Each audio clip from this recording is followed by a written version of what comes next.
lucky can I be? I love female fans. Thank you. The picture, too, very demanding. I see you've heard the expression, give him an inch. Who's got the camera? All right.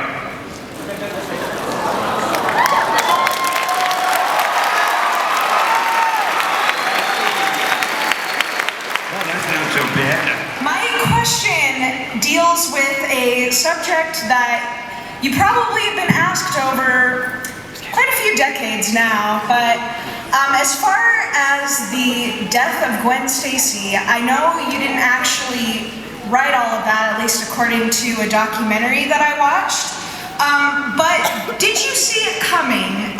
Kind of the way that before it happened, were you not really too surprised that it was going to happen? I hope that's... I heard that whole question. Where was the voice coming from? Right over there. Sounded to me like it was coming from there. No right sense. back there. Okay.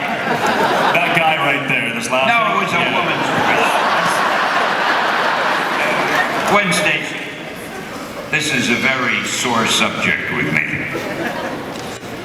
I had created Gwen Stacy and Mary Jane, and I wanted to have fun with them as the series went along, where Peter Parker would think he was in love with one, and he'd think he's in love with the other, and I thought that would be interesting as we went along.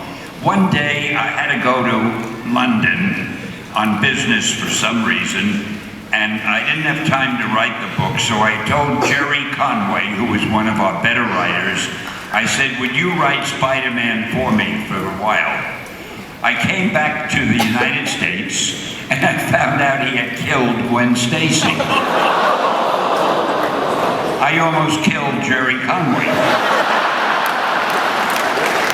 And the funny thing is, or the tragic thing is, I had killed her father, Captain Stacy, a few issues before. It looked as if we had a grudge against the Stacy family. But it was not my doing, and I'm sort of sorry it happened. And it's done, it's over, so there's nothing I can say about it, except I have not bought Jerry Conway a birthday present ever since.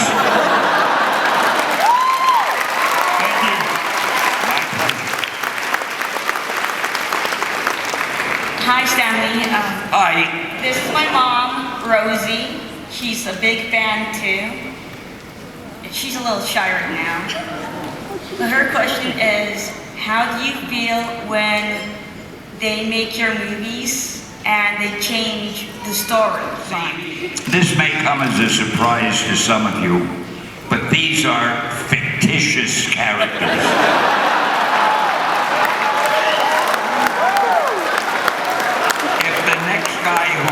The story wants to change something or kill Gwen Stacy or whatever, so be it. I used to be upset if the slightest change was made, but I now realize there's no sense worrying about it as long as the changes make sense.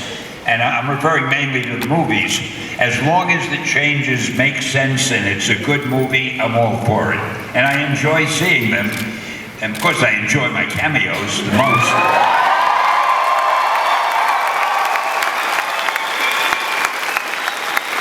Where did you see my latest one? In what movie? I think it's in The Avengers. I'm not allowed to say what it is, but it is the funniest thing you have ever seen. I'll tell you a funny thing, though. The last cameo I had to do, one of the last ones, I walked onto the set and I was wearing sneakers, a pair of jeans, a white shirt, and a black jacket. So they said, you have to go to wardrobe. So I went to the wardrobe section, and the girl there, the wardrobe mistress, said, all right, we want to put you in a pair of sneakers, a pair of beige pants, a white shirt, and a black jacket. I said, well, I'm already wearing that. Doesn't matter, you have to wear our clothes. So I had to take off all my clothes and put on their clothes that were exactly the same as what I was wearing. So think some movie people are nuts.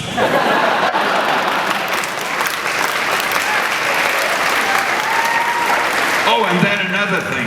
I had one scene where I think it was Captain America, where I'm dressed like a general, and I'm sitting and I'm saying, I thought he'd be taller than that. Anyway, I'm wearing a general's hat, a cap.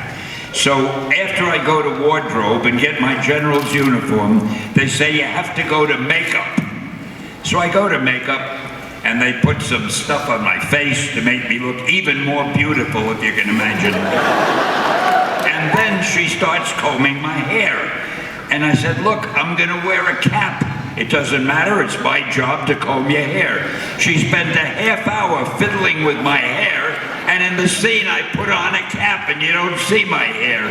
So I don't know, that's why these movies are so expensive. If they only did what they had to do, you could make a movie for $1.98 probably.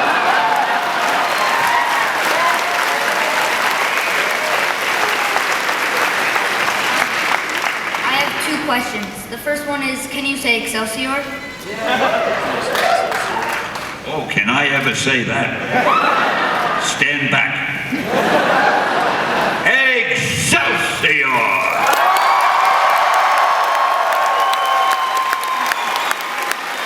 I'm not saying that. The second one is, which comic book are you most proud of? Oh, all of them. I happen to, you'd never suspect this, but I am my biggest fan. I love everything I've ever done. When I read it later, I say, my God, how did I write that? I didn't know I was so brilliant. So, I love them all.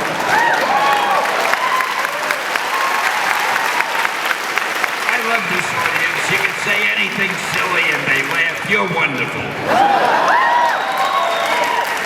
Go ahead. Hi, Stan. I love you, man. And I love the Heisenberg outfit, by the way. I love it too, whatever the hell it is. So I'm going to put you on the spot creatively. All right? Uh-oh. Looking at me. Maybe I should have gone home sooner. Go ahead. Looking at me, what superpower would you give me? Well, where are you? Right. Who's him? What superpower would I give you? Nerve. You've got nerve enough to ask that kind of question. You are super nerve man.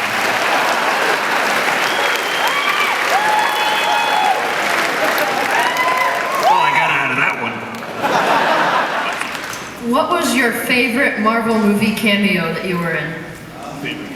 Actually, the one that I just did for the Avengers, they don't miss it. But besides that, gee, I loved them all. I think I got a kick out of the one where I was with 3 blonde girls. And Iron Man is coming, not Iron Man, but whatever his real name is. I only gave him the name, I should remember it. Tony Stark, thank you. Tony Stark is walking by, and one girl says to him, hey, remember me, Tony? And he says, sure not. I thought that was typical Tony Stark. Then he passes me, and he says, nice going, F. He thought I was you, F now. And I turn around, looking amazed, which I'm usually anyway. And I'll tell you a funny thing about that. They wanted me to look as much like Hugh Hefner as possible, so they gave me a pipe to smoke. So the 3 girls are standing as close to me as they could, which I didn't object to. And when he walks by and says, nice going, Hep, I'm supposed to turn around and like this, and look at him. But when I turned around, the pipe hit the girl next to me right in the face. So we had to do that scene over again without the pipe, which I didn't mind because it gave me another hug. And that was how it worked. See all the inside stuff you learned. Hi, Stan. Hi. I like to think that you're aged to perfection, but my question is, you've obviously lived a very fulfilling life. Is there anything you have left on your bucket list that you'd like to do soon? I heard everything except the last phrase. I've lived a fulfilling life. What came after that? Well, I gotta tell you, you may say I've lived a fulfilling life, but my mother would have been so disappointed. She was sure I would be president of the United States. And I somehow never made it. I was stupid. I didn't get into politics because I'm so adorable. I could probably have been elected anything.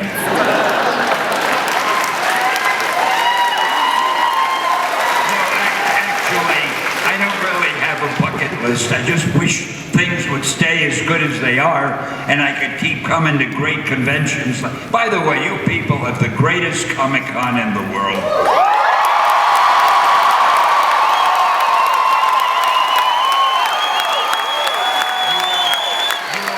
Best group of fans anywhere, and it is such a pleasure coming here, I can't tell you. All right, we've got Iron Man over here. Hey, Stan, how's it going? So far, so good, but I'm not through with the panel yet. Who knows what disastrous thing may happen. We're really glad to see you here in Salt Lake City, Utah. Just saying. But, question for you. I'm from Newfoundland, Canada. You're from Canada? Canada, yeah. You're an outsider, an outlander. Okay. What's your favorite Canadian superhero? Are there any?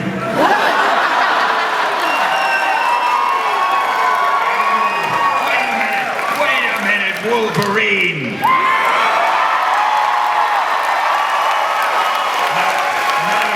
Not only my favorite, the only one I know.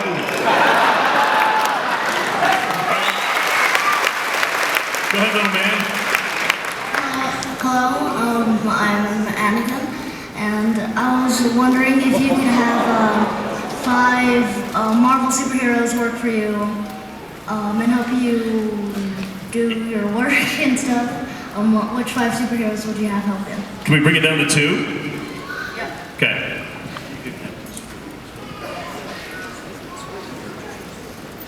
If I could have 2 superheroes help me in my everyday efforts, well, the first one, of course, would be Tony Stark. Because whatever I need, I just say, give me the money, Tony. And the other one, maybe the Thing, because I'd get a lot of laughs out of him. I always thought of him as a comedy character. Everybody else took him seriously. If you don't know who the Thing is, he's in the Fantastic Four. Nobody ever talks about the Thing at these panels, and I feel it's time that the world was more aware of Ben Grimm, the Thing.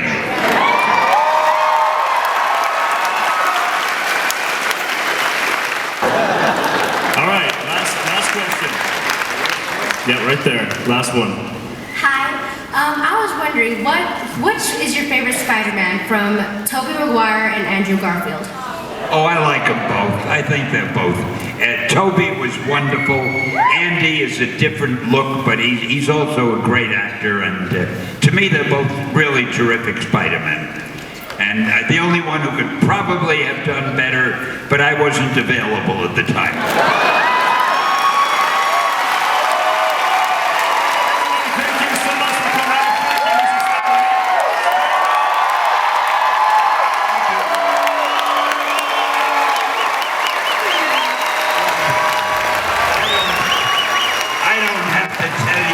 Because it's obvious. You are the greatest audience in the world. I love you all, and Excelsior!